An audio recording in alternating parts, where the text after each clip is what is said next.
Bonjour et bienvenue à la récré parentale, le rendez-vous des familles et des professionnels pour répondre à toutes les questions qu'on se pose en tant que parents. Aujourd'hui, on va parler des écrans.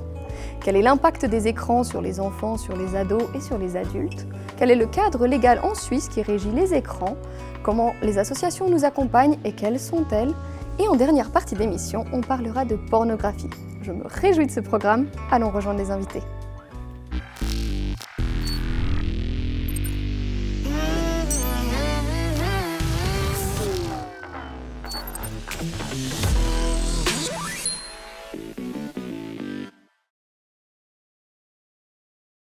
Philippe Jaffé, ce n'est que vous et moi ce matin.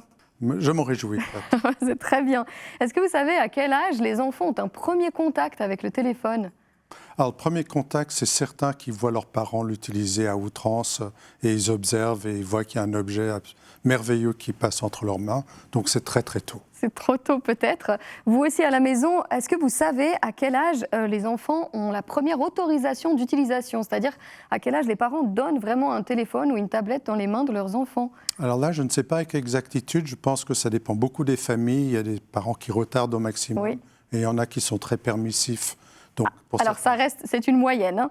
Mais selon une étude de la faculté de psychologie et des sciences de l'éducation de l'Université de Genève menée avec le soutien d'Action Innocence, le premier contact des enfants avec les écrans c'est 9 mois et puis c'est souvent à travers les parents comme vous disiez très justement, et la première utilisation autorisée c'est 13 mois, donc effectivement bien avant 2 ans et c'est peut-être un petit peu tôt. C'est vraiment inquiétant, effectivement. Quel est l'impact des écrans sur le développement émotionnel et cognitif des enfants? Eh bien, l'impact est malheureusement assez néfaste, dans la mesure où le développement d'un enfant, il y a tellement d'ingrédients qui sont intéressants, utiles et nécessaires. Et l'écran est au fond un rétrécissement de son activité, de son attention, physique également, et puis un appauvrissement en termes de stimuli. Parce qu'un enfant, il a besoin vraiment de pléthore d'apports, de personnes. Et donc, l'écran le concentre et son attention est finalement déviée vers un objet unique. Et ça, c'est pas bon pour le cerveau et pour son développement.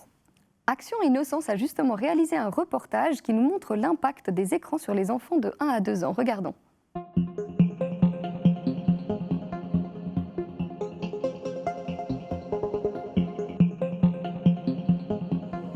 Le défi d'aujourd'hui, c'est qu'on a tous des écrans. L'ordinateur, il fait partie un peu de la vie quotidienne, il y a des parents qui télétravaillent, donc la présence de l'ordinateur, elle est vraiment généralisée partout, puis c'est difficile de ne pas l'utiliser du tout. Le petit, il y a vraiment quelque chose qui l'attrape en termes de luminosité. Ça ne veut même pas dire qu'il comprend les images qu'il voit, mais c'est juste les flashs. L'écran, il vient amener un silence du corps, ça veut dire une immobilité corporelle. Ça occupe tout son champ visuel, c'est très lumineux. Ça a des couleurs avec beaucoup de choses qui bougent très rapidement. Ça capte totalement l'attention des enfants. On voit qu'ils sont en immersion totale. Ils sont capturés par ce qui bouge et ce qu'ils entendent. Dans toutes les activités, à un moment donné, on voit bien que le smartphone a un statut particulièrement difficile à réguler pour l'enfant parce qu'il est là, il a un pouvoir d'attraction assez incroyable. Il est à la fois l'objet des adultes. C'est pas un objet dangereux puisque ma maman et mon papa l'utilisent et que tout le monde l'utilise. Mais des fois j'ai le droit, des fois j'ai pas le droit. Alors pour moi, la frustration, elle fait vraiment partie du développement. Enfin, il faut qu'il y ait un peu de frustration dans la vie, de sentir ce que ça nous fait et puis de sentir que ça redescend.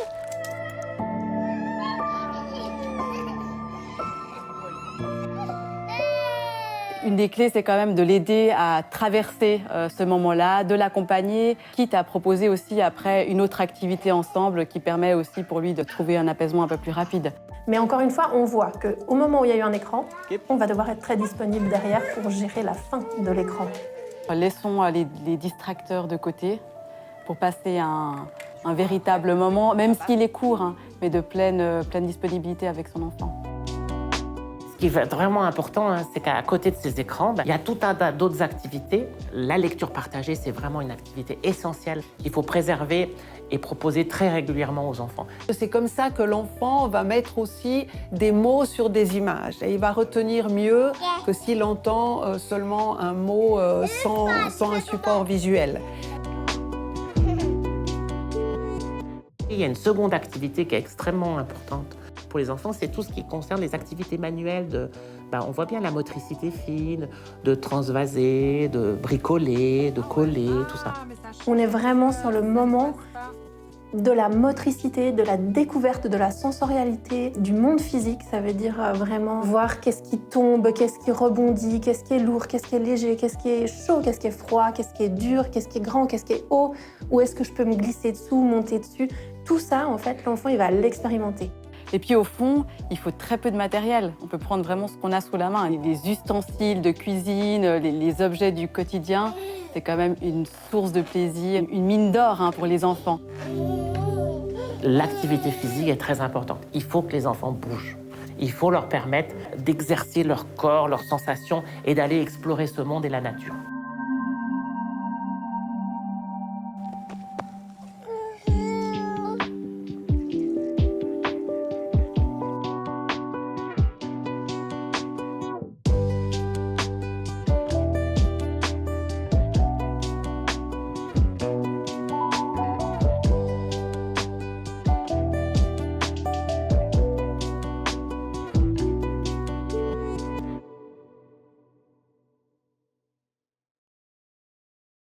Philippe Jaffé, à partir de quel âge est-ce qu'on peut donner un téléphone ou une tablette à un enfant? Je ne sais pas. L'OMS dit surtout pas avant 2 ans. Oui. Et à d'autres, il y a des personnes qui disent il faut interdire avant 16 ans. D'autres disent qu'il y a une introduction progressive, mentorisée, accompagnée par les parents qui est acceptable. Moi, je pense qu'il faut trouver une moyenne et certainement vers 6-7 ans, pas avant. Et à partir de quel moment est-ce qu'on peut dire que l'enfant a un usage problématique des téléphones, des écrans? On le voit que lorsque il délaisse les activités physiques, le bricolage, d'autres activités courantes d'un enfant, quand il est absorbé, quand il a de la peine à se séparer de l'écran, et puis après il y a les signes un peu généraux, il délaisse son activité scolaire, il y a une perturbation du sommeil. Vraiment, ça couvre toute une gamme. Le langage aussi, une question de... Oui, le langage aussi, et on voit très bien avec les jeunes qui utilisent leur téléphone que leur influence langagière provient d'autre part que dans le milieu où ils vivent. Donc on découvre des accents qu'on n'avait pas du tout dans son entourage. Donc on est beaucoup plus influencé que ce qu'on pense par les téléphones. Maintenant, une question un petit peu difficile, mais à partir de quel moment on peut dire que donner un écran à son enfant, c'est de la négligence parentale? Alors, la négligence, c'est un mot vraiment assez fort, hein, mais c'est sûr que lorsque les parents lâchent toute responsabilité et confient leur enfant à un écran ou des écrans, là, il y a un problème. Et donc, c'est une responsabilisation des parents de rester impliqués, d'accompagner. Et puis, il ne faut pas oublier que l'enfant a droit à une protection vis-à-vis de toute une série de choses, dont les écrans. Donc, l'idée, c'est de donner fournir à l'enfant un développement harmonieux, et les parents sont les garants de cette diversité des apports que dont l'enfant a besoin. Dans un monde idéal, après, moi je vous avoue que Babysitting TV, j'ai déjà utilisé quand on est un petit peu stimulé, mais jamais dans l'excès, si c'est bien ça le message. Mais il faut aussi considérer que les enfants découvrent des choses à travers les écrans. Oui. Donc ce qu'on laisse peut aussi avoir des effets bénéfiques. Les vidéos courtes, les shorts ou les réels, comme on les appelle, ont un fonctionnement assez particulier parce qu'ils arrivent à attraper notre attention, même nous, en tant qu'adultes. Chez les ados, ça se ressent particulièrement. Quel est le fonctionnement justement de ces vidéos? Pourquoi est-ce qu'on est happé comme ça par le téléphone? Alors c'est toute une science de ces grandes compagnies, c'est de créer des algorithmes qui sont fondés sur un format persuasif qui crée l'accro. Et on devient des toxicomanes de ces écrans. Oui, oui. Il y a des études assez merveilleuses qui montrent qu'en quelques heures, Oui. sur la base de récompenses que les enfants reçoivent en regardant et en passant en revue ces différents clips, on est accro. Et les likes, le nombre d'interactions, enfin bref, c'est vraiment une science et il faut bien se garder. Ces compagnies favorisent ce genre de comportement chez nos enfants. Comment est-ce qu'on fait pour lâcher, pour même les ados, mais même nous en tant qu'adultes, hein. Moi, je sais que des fois, je me dis, bon, je vais rien faire, je vais prendre mon téléphone, je vais regarder ces bêtises pendant 10 minutes. Et au final, je regarde l'heure, ça fait déjà 30 minutes, 40 minutes que je suis dessus. Donc, comment est-ce qu'on fait? Donnez-nous des conseils pour lâcher ce téléphone et puis nous concentrer sur notre Mais je pense que les parents et nos compagnons et compagnes doivent être créatifs en nous proposant des activités plaisantes. Qui nous intéressent, voilà. Intéressez-nous, c'est le sujet. Et puis, dans le reportage que vous avez montré, la notion de fournir de la frustration, c'est extrêmement important sur le plan pédagogique, de frustrer également, de manière respectable, on n'est pas dans la sanction, de la punition, mais de montrer qu'il y a une limite par rapport à ce qui est bénéfique pour soi. Et ça, c'est aussi le rôle des parents. Une dernière question pour vous, Philippe Jaffé. Les enfants, les ados, ont-ils un droit à être protégés des écrans? Oui, nous avons rédigé au Comité des droits de l'enfant une observation générale sur l'environnement numérique et les droits de l'enfant. Et c'est une responsabilité des États, du secteur de l'industrie, enfin, qui s'occupe de ces différentes plateformes, de faire en sorte que les enfants sont protégés contre les effets néfastes. Mais ça demande également, et c'est peut-être un aspect nouveau, une participation des enfants, qu'eux-mêmes puissent contribuer à évaluer ce qui est pour leur bien, dans une certaine mesure, et ce qui leur cause un tort. Et les enfants, souvent, fournissent des informations intéressantes à ce sujet. Je vous remercie beaucoup pour votre intervention. À très bientôt sur ce plateau. Merci. On va s'intéresser maintenant au cadre légal et aux associations qui vous accompagnent.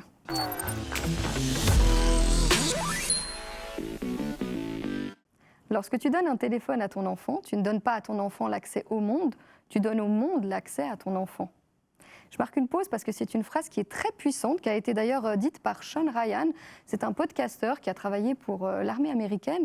Mais c'est une phrase quand même très puissante. Anne Reiser, bonjour, merci d'être avec nous. Avec vous, on va parler aujourd'hui du cadre légal et juridique des écrans. Et Anne-Florence Desbois, bonjour, merci aussi d'être sur le plateau. Vous êtes responsable politique et médias de Pro Juventute. On dit Pro Juventute. Hein. Pro Juventute, oui. Pro Juventute. Anne Reiser, pour prévenir les risques de cyberharcèlement, que peuvent faire les parents puisqu'ils n'ont pas le droit de regarder dans le téléphone de leurs enfants? Alors, ce n'est pas qu'ils n'ont pas le droit de regarder dans le téléphone de leurs enfants. Ils ont l'obligation de brider les smartphones dès l'instant où ils donnent des smartphones et où ils permettent à leurs enfants d'avoir accès à ça. Donc, on peut quand même jeter un petit coup d'œil. Non, au tout départ. C'est-à-dire que c'est exactement ce que disait Philippe Jaffé tout à l'heure. Oui. C'est une question de proportion. Il y a un moment où le premier rempart de protection, c'est le parent. Donc, le parent, s'il se rend compte qu'il y a un problème, doit absolument pas hésiter, qu'il ait le droit, qu'il n'ait pas le droit. Il doit protéger son enfant et ça, c'est quelque chose qui est une norme supérieure. Maintenant, pour revenir à votre question, que peut faire un parent? C'est juste de ne pas donner un smartphone. Après, c'est difficile, il faut quand même vivre avec son temps. C'est vrai que le smartphone devient aujourd'hui... On choisit le temps ou on choisit son enfant? Non, mais c'est une sacrée question. C'est une sacrée question. C'est juste, est-ce qu'on accepte que l'enfant soit éduqué par le monde extérieur ou est-ce qu'on a l'intention de lui transmettre nos valeurs, de lui donner notre attention et capter la sienne pour la diriger vers des choses qui sont bonnes pour lui? C'est une démission parentale parfois, hein, il faut quand même se le dire. Parfois. Après, c'est quand même difficile vous savez, d'être en compétition. Oui, mais mon copain, il a le téléphone depuis 2 ans. Oui, moi, je l'ai toujours pas. Moi, j'ai vécu ça aussi. C'est pas pour autant qu'ils ont eu des voilà. Et puis, vous êtes très bien, d'ailleurs. Non, je dis pas ça, mais c'est très dur. Oui, bien sûr. Mais on n'a jamais dit qu'être parent, c'est facile. Non, absolument. Alors ça, on sera tous d'accord avec cette phrase. Anne-Florence Desbois, que fait Pro Juventute concrètement? Quelles sont vos actions auprès des familles? Alors nous, en fait, on essaye de renforcer les compétences des enfants, des jeunes et des parents. Et puis, dans le domaine numérique, c'est de renforcer les compétences numériques des parents. Parce que, comme on disait tout à l'heure, être parent, c'est une responsabilité. Et aujourd'hui, cette responsabilité, elle va aussi dans l'éducation numérique. Ça veut dire que les parents doivent être capables de protéger leurs enfants par rapport au numérique. Et puis, c'est vraiment une sensibilisation aussi par rapport à leur propre utilisation, souvent des médias. Comment eux, en tant que parents modèles, qu'est-ce qu'ils vont montrer à leurs enfants et quelles habitudes et quelle culture du numérique ils vont instaurer au sein de la famille. Cette fois-ci, on vous emmène en Valais où on a rencontré l'association Déclic qui propose un atelier justement de prévention par rapport aux écrans. Regardons.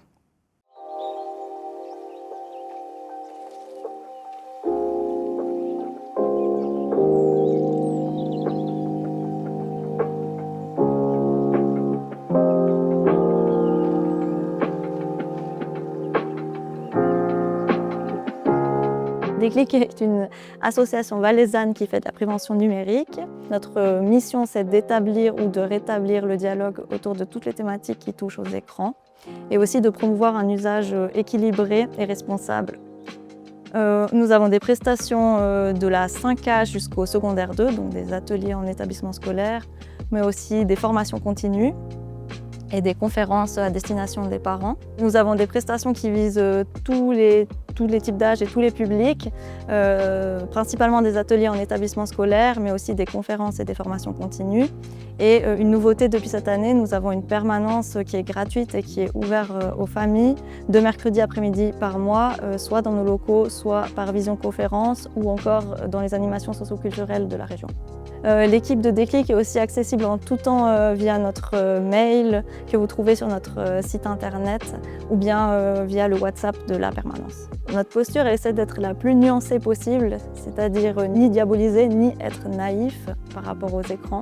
Surtout ne pas juger les usages des jeunes, mais plutôt essayer de les comprendre afin de pouvoir les informer au mieux et les outiller, qu'ils puissent faire face à tous les dangers potentiels qu'ils pourraient rencontrer, que ce soit le grooming, le sexting, du cyberharcèlement. Aussi les aider à repérer un adulte de confiance dans leur entourage, que ce soit dans le milieu scolaire, leurs parents ou bien au sein de notre réseau pour qu'il ait en tout temps quelqu'un vers qui se tourner et se confier. Sur l'année scolaire qui vient de s'écouler, donc 2024-2025, on a rencontré environ 9300 élèves, essentiellement à travers le canton du Valais, pour une couverture de 100% des CO romans. À la fin des ateliers 9 CO, les élèves doivent remplir un questionnaire. On a actuellement à peu près 45% de taux de réponse. La majorité d'entre eux affirment qu'ils vont désormais plus réfléchir à leurs usages sur les écrans. Et surtout, plus de 2/3 d'entre eux disent savoir où trouver de l'aide en cas de problème, ce qui pour nous est très satisfaisant. Et aussi disent réfléchir à la manière dont ils vont utiliser les réseaux sociaux à l'avenir. J'ai trouvé ça très intéressant. On a appris beaucoup de trucs sur le cyberharcèlement, jusqu'à où ça peut aller. Le cyberharcèlement, c'est que ça peut aller, mais vraiment très loin. Ça peut aller presque jusqu'au suicide. Je trouve ça très triste. J'utilise pas énormément les temps d'écran, mais je sais pas trop si je vais un peu arrêter de faire de l'écran. Parler des âges des réseaux sociaux, si ça va être interdit ou pas. En vrai, je voudrais bien, par exemple, avoir peut-être plus de temps pour discuter avec mes amis, mais hors du téléphone. En 5H, j'ai vécu 2 ans d'harcèlement. Puis quand j'ai eu mon téléphone, j'ai quand même eu encore un petit peu d'harcèlement. Et j'espère juste que ça pourrait être évité, que ceux dans notre classe évitent ou même dans l'école. Donc Déclic qui fait un formidable travail de prévention auprès des jeunes. Quand on a rencontré ces jeunes, il y a vraiment eu une prise de conscience à la fin de ce reportage qui était très touchante. D'ailleurs, on vous remercie tous énormément pour votre accueil, qui était très chaleureux. Ce qui est intéressant, c'est que Déclic parle du réseau. On mentionne Pro Juventute, on mentionne Ciao.ch. Il y a toute une prévention très complète du risque sur les écrans. Anne Reiser, en parlant de risques, les réseaux sociaux il y a beaucoup de risques sur les réseaux sociaux. En Australie, on a interdit les réseaux sociaux aux enfants en dessous de 16 ans. Oui. Qu'en est-il de la Suisse ? On n'y est pas. On n'y est pas encore ? On n'y est pas encore, mais c'est très intéressant parce que toute la question est de savoir à quel moment l'enfant est capable de discerner ce qui est bon ou pas bon pour lui. En principe, c'est à 16 ans, d'après le Code civil. D'après le tribunal fédéral, pour certaines choses, ça peut être 12 ans. Okay. Mais ça dépend des sujets. Donc, c'est vrai que si on doit admettre que l'enfant n'est pas capable de discernement avant au moins 12 ans, alors lui donner un accès au monde, ou donner au monde accès à sa conscience qui n'est pas encore complètement formée, mais ça peut être complètement irresponsable. Donc effectivement, pour revenir à la question, interdire les réseaux sociaux, en tout cas les cadrer, ou prendre conscience vraiment de la dangerosité possible de ces réseaux pour le développement sain et harmonieux d'un enfant, je pense que c'est capital pour inspirer le législateur, vraiment. Alors c'est peut-être quelque chose qui va être implanté en Suisse. Est-ce que ce sera la responsabilité de qui? De l'État, des parents, de ces géants des réseaux sociaux? Alors, au tout départ, quand on fait des enfants, d'après notre cadre légal, ce sont les parents qui sont responsables, en premier lieu. C'est aussi pour ça que j'étais un peu vive à propos de la démission ou des parents, parce que c'est vrai que c'est dur, mais voilà. Au tout départ, ce sont les parents qui sont responsables de cela. Ensuite, ils doivent évidemment collaborer avec les institutions, et les institutions qui favorisent ou qui favoriseraient cette participation, à mon sentiment, porterait atteinte à l'intégrité future psychique et au développement futur de cet enfant. Donc, il faut, si on parle exclusivement juridiquement, savoir que et l'État et les parents doivent collaborer pour élever des enfants vers l'autonomie et la santé mentale, et l'autonomie surtout, être capable de fonctionner sans ces réseaux. Et ça, c'est une co-responsabilité sur le plan constitutionnel. Et de minimiser aussi l'importance du résultat de ces réseaux, typiquement les likes, les flammes sur Snapchat, voilà, tout ce qui entoure un petit peu. Oui, la conscience des enfants. Et puis l'effet de l'assuétude, c'est le mot pour addiction, qui est créé dans la relation à cet objet, qui prend possession de votre esprit, de votre cerveau, et plus là, vous n'êtes plus en contact avec la réalité. Et c'est aussi ce qui permet le cyberharcèlement.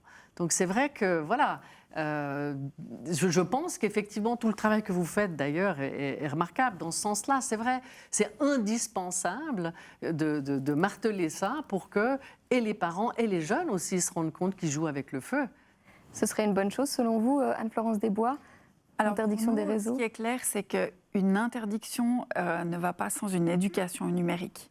Parce qu'interdire, ce serait un petit peu la solution de facilité pour les parents, alors que pour nous, c'est vraiment la question est de sensibiliser et de rendre compte que, en fait, on doit adapter l'éducation numérique à l'âge de l'enfant par rapport à son développement.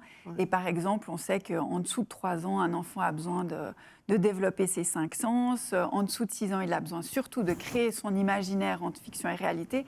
Donc vraiment de remettre un petit peu l'église au milieu du village, si vous me passez l'expression, c'est de dire que les parents reconnaissent quels sont les besoins fondamentaux pour l'enfant avant de passer aux écrans. Les écrans sont là, ils font partie de la vie et du quotidien actuel. Donc, c'est de savoir comment on va les intégrer petit à petit en respectant les besoins de l'enfant. La question de l'interdiction, il y a toujours chez les jeunes, si nous, on a beaucoup aussi demandé l'avis de nos jeunes à Pro-Juventute, par exemple, dans le Conseil des jeunes, ils sont très conscients des dangers qu'il y a sur TikTok, ils sont très conscients de certaines applications qu'on ne va pas utiliser, même entre eux, ils discutent « Ah, mais ça, c'est vraiment mauvais pour toi entre pairs, où il y a ces échanges. Et puis, c'est de dire finalement, les parents, c'est une chose, mais aussi l'État en est une autre. Le Conseil fédéral a légiféré depuis cette année par rapport à la protection des contenus pour les films et jeux vidéo. Nous, on met vraiment la pression auprès du Conseil fédéral, c'est que maintenant, il y a des régulations au niveau des contenus qui sont violents sur les réseaux sociaux. Et ça, c'est vraiment réguler les plateformes pour dire c'est des choses dont on ne doit plus... justement, on doit protéger notre jeunesse de cette façon-là. Mais c'est un équilibre vraiment à trouver parce que souvent, quand on interdit quelque chose à un plus jeune, on a envie de chercher. Donc l'équilibre, il est vraiment dans l'éducation. Ce que vous dites est remarquable parce que ça veut dire qu'on tient compte des plateformes comme des médias. Il n'y a que les médias qui sont régulés, pas les plateformes. Exactement. Or, c'est sur ces plateformes-là que les enfants vont s'instruire et passer du temps. Donc c'est exactement ça. Donc pour nous, c'est davantage on essaie de sensibiliser vraiment les parents sur le contenu. Intéressez-vous à ce que vos enfants regardent. Dialoguez avec eux pour aussi qu'ils puissent, justement, on parlait du monde qui vient à eux, mais qu'eux comprennent qu'on les accompagne en fait, dans ce monde, qu'on ne les laisse pas seuls dans un espace numérique qui comporte beaucoup de risques. Alors, vous sensibilisez les parents, mais vous êtes aussi très actifs au niveau politique. Quelles sont vos propositions pour les prochaines années à venir au niveau des écrans ? Alors nous, justement, on travaille avec différents conseillers nationaux qui ont déposé différentes motions sur la question de la régulation des réseaux sociaux. Pour nous, ce qui est important dans les mesures, c'est vraiment de dire tout ce qui est l'algorithme. En fait, l'algorithme a une manière de fonctionner. Ça crée des bulles autant chez un ado qui serait dépressif, il va avoir tout le temps le même contenu. Donc c'est vraiment que dès le moment où on va sur les réseaux sociaux, qu'on puisse paramétrer et prendre conscience en fait du fonctionnement de ces algorithmes, qu'il y a aussi une certaine transparence en termes de publicité. On voit par exemple de plus en plus de jeunes filles qui portent énormément attention au maquillage, aux produits cosmétiques, même depuis 9-10 ans. Et c'est vraiment d'être transparent sur les publicités, sur finalement l'aspect commercial qu'ont ces réseaux sociaux par rapport à un public captif que sont la jeunesse. Et puis encore une autre des propositions, c'est vraiment de se dire que si ces plateformes ont autant de pouvoir, eh bien c'est qu'elles soutiennent aussi tout ce qui est les mesures préventives, c'est-à-dire qu'il y ait un fonds qui soit versé pour la prévention et des mesures sur le terrain pour accompagner les jeunes et les parents finalement dans la découverte du numérique.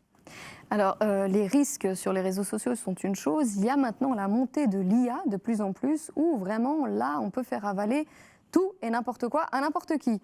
Tellement que ça paraît réel. Bon, finalement, ça peut être une bonne chose, ça peut aussi être une mauvaise chose. Qu'est-ce qui pourrait être mis en place, selon vous, côté juridique, de cadre légal, concernant l'intelligence artificielle ? Alors déjà, sur le plan juridique, en amont du juridisme, parce que le juridisme, c'est ce dont on habille les gens, c'est dont on habille la pensée. Oui. Quelle est la pensée qui doit nous dicter ?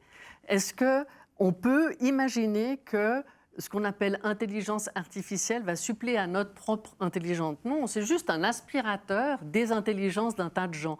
Le problème, c'est que si on commence à utiliser ce mécanisme, on cesse de penser, et parce que ça demande un effort de penser. Et dans le fond, la difficulté, c'est que ça peut conduire à un abêtissement général, à la paresse, généralisée aussi. Paresse mentale aussi. Voilà. Et donc, ce que vous faites à propos des algorithmes, je pense que c'est la bonne voie. Oui. C'est en fait qu'il y ait en fait des cautèles, déjà pour la protection des données, qu'on soit sûr que effectivement les sources sont publiées pour qu'on puisse regarder quelles sont les sources. Tout le monde utilise maintenant Wikipédia, ou presque, et il y a une confiance générale dans Wikipédia. Mais aussi parce que c'est un open source, parce qu'on peut aller vérifier les sources et parce qu'il est possible d'avoir de beaux esprits qui contribuent au contenu. En ce qui concerne l'intelligence artificielle, on n'y est pas. Donc je pense que ça devrait être la voie, puisqu'il faut faire avec, je pense. Alors l'intelligence artificielle, effectivement, on n'y est pas. Qu'est-ce que vous en pensez, vous? C'est dangereux ou pas, la montée de l'IA? Alors on a des exemples dernièrement aux États-Unis qui sont dramatiques, où il y a justement des jeunes qui, suite au fait qu'ils ont... En fait, l'IA était comme un compagnon et puis leur posait tout un tas de questions, même très intimes, avec des jeunes qui étaient, ce jeune qui en fait était dépressif et a fini par se suicider. Qui est rentré dans une relation avec l'IA, une relation émotionnelle. C'est vraiment quelque chose où là on a vraiment un exemple très dramatique de l'utilisation de l'IA, et encore c'est toujours une question d'équilibre. Oui. Là, pour nous, ce qui est très important, c'est que tous ces outils technologiques restent des outils technologiques et qu'on développe cet esprit critique. Ce qu'on voit aussi, ce que fait beaucoup dans les cantons, vous parliez avant de Déclic, mais dans tous les cantons romans, il y a vraiment une prévention dans les écoles à l'éducation numérique, c'est-à-dire le sens critique. Aujourd'hui, par exemple, ça peut être de comparer une vraie image d'une fausse image. Ça peut être de comparer un vrai dialogue, comment je dialogue avec mon ami, avec des sentiments, une relation vraiment plus spontanée, etc., plutôt que comment je vais être en relation avec l'IA. Donc toutes ces choses, c'est vraiment des choses pratiques à mettre en place pour que l'enfant, finalement, développe son autocritique et puisse faire la différence entre qu'est-ce qui est de l'IA et qu'est-ce qui ne l'est pas. Ouais. Après, l'IA, ça a aussi des avantages, voilà, et puis c'est vraiment à voir quelles sont finalement les utilités qui soient les plus... où on a un réel bénéfice, mais où sont aussi véritablement les risques. Ce qu'on voit aussi avec l'IA, c'est justement on parlait tout à l'heure de dire aux familles l'importance de passer du temps de présence avec leurs enfants. Quand on voit des jeunes qui s'attachent à l'IA, c'est qu'il y a un problème sous-jacent bien plus important, c'est la question de la santé mentale, c'est la question du lien aux autres. Dernièrement, le canton de Vaud a fait ce mois de la santé mentale pour dire cultivons nos liens sociaux. Et c'est aussi la question de l'IA vient aussi avec la question de dire aujourd'hui quels sont mes liens avec les autres, comment je peux être davantage en relation et des vraies relations. Quels sont les besoins qui sont comblés par l'IA et qu'on pourrait tout à fait combler avec l'humain? Juste, si je peux rebondir, deux choses. C'est de demander à l'enfant ce qu'un adulte ne peut pas faire, ça va être difficile. Hein. Comparer une image vraie et une image fausse, franchement, c'est très, très dur. Hein. Et en tant qu'adulte, c'est très dur avec les logiciels actuels. Mais au-delà de ce que vous dites, ce que je trouve bien, c'est qu'effectivement, il faut pouvoir vérifier quel accès à l'information on a. Parce que si ce n'est que par des réseaux sociaux et de l'intelligence artificielle qu'on donne accès au savoir à un enfant, alors l'école est fichue. Et l'autorité parentale, c'est fini. Donc, il faut vraiment réfléchir aussi à ce qu'on a envie de transmettre en termes de savoir soi-même ou en donnant accès à d'autres moyens que artificiels. Hein. Donc, parce que l'intelligence artificielle, c'est de l'artifice. Et utiliser notre pensée et notre créativité. Oui, et puis favoriser la curiosité des enfants pour aller chercher autrement que sur un ordinateur. Donc, je pense que ça, c'est fondamental, parce que sinon, parce qu'au-delà de ça, quand même, le lien qu'on a avec l'informatique, il peut être aussi un lien assez douloureux. On peut avoir la sensation d'être des esclaves d'un logiciel. Si on ne clique pas là, on n'a pas le résultat. Et puis ça plante quand on en a besoin, etc. Hein. Les rôles s'inversent. Voilà. Et c'est nous qui servons la machine et pas la machine qui nous sert. Donc ça, je pense que c'est vraiment dans l'éducation des enfants et dans l'espace de liberté qu'on a envie de s'octroyer, une pensée à laquelle il faut tenir, je pense. Je vous remercie beaucoup. Merci à nos invités. Merci Anne Reiser d'avoir été avec nous sur ce plateau. À très bientôt. Anne-Florence Desbois, merci beaucoup. Bravo pour votre formidable travail de prévention auprès des jeunes et belle suite à Pro Juventute. Qui dit écran et intimité, on va parler de l'impact des écrans dans l'intimité d'un couple, mais également de la pornographie. A tout de suite avec notre sexologue.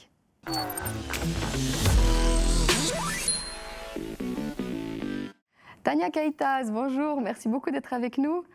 Merci pour votre invitation. Bonjour. Avec plaisir. Vous êtes sexothérapeute. Oui. 11 ans, c'est l'âge du premier contact avec la pornographie selon une étude d'Action Innocence. Quel est l'impact de la consommation de pornographie chez les ados et chez les adultes ? Alors, chez les adolescents, l'impact, malheureusement, est énorme. Donc, plus tôt on est exposé, plus on a du mal à comprendre que la pornographie n'est pas la réalité, ce n'est pas des vraies relations, la sexualité ne se passe pas vraiment comme on voit dans la pornographie.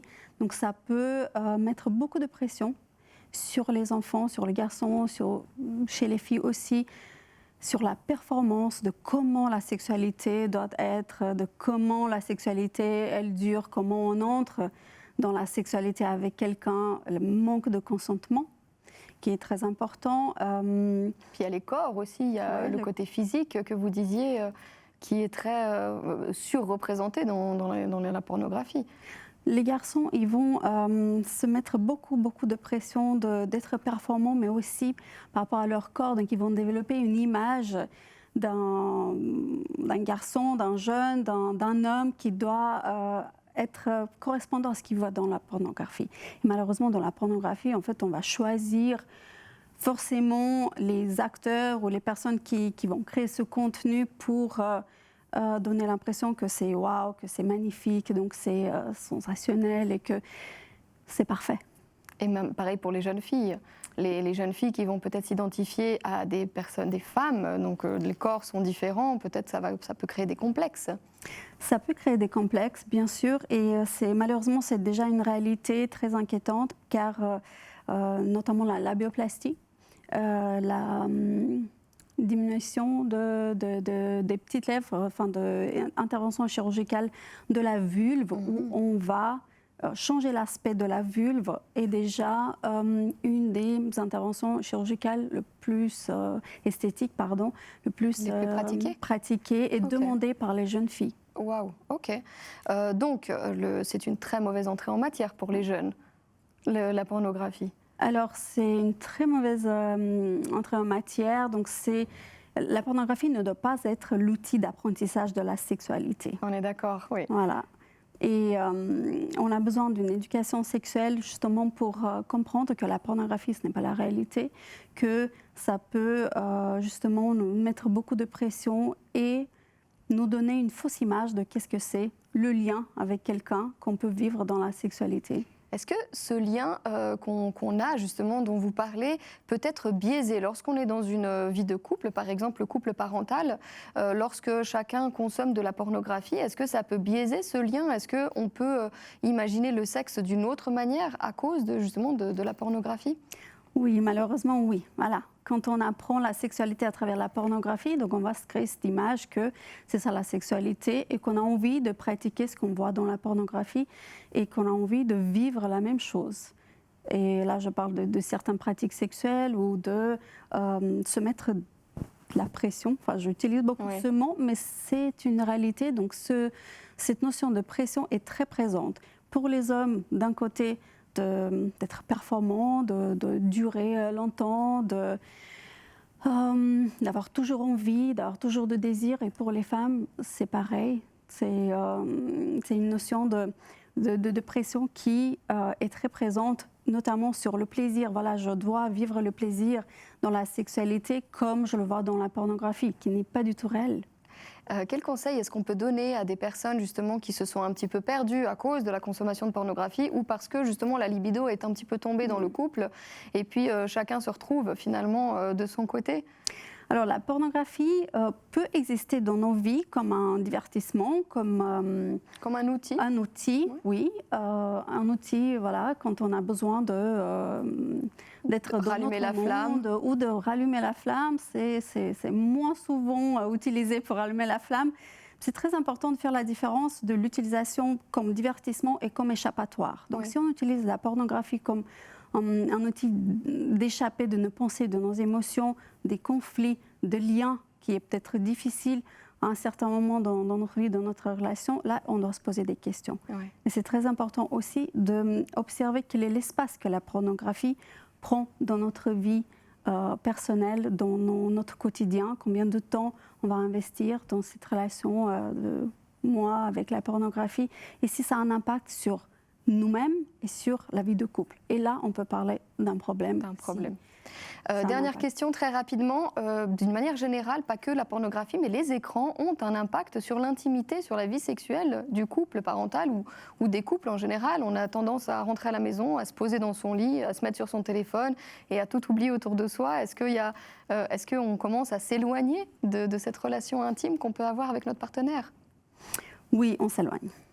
On s'éloigne et on est éloigné. Donc c'est une question que je pose très rapidement quand je vois des couples dans mon cabinet. Oui. Je vais leur demander comment ils passent leur temps libre, comment ils se retrouvent, comment ils mangent, qu'est-ce qu'ils font quand ils sont ensemble à la maison ou comment ils passent leur temps. Et quels sont les conseils que vous leur donnez lorsqu'ils vous répondent justement que on est sur nos téléphones chacun de son côté?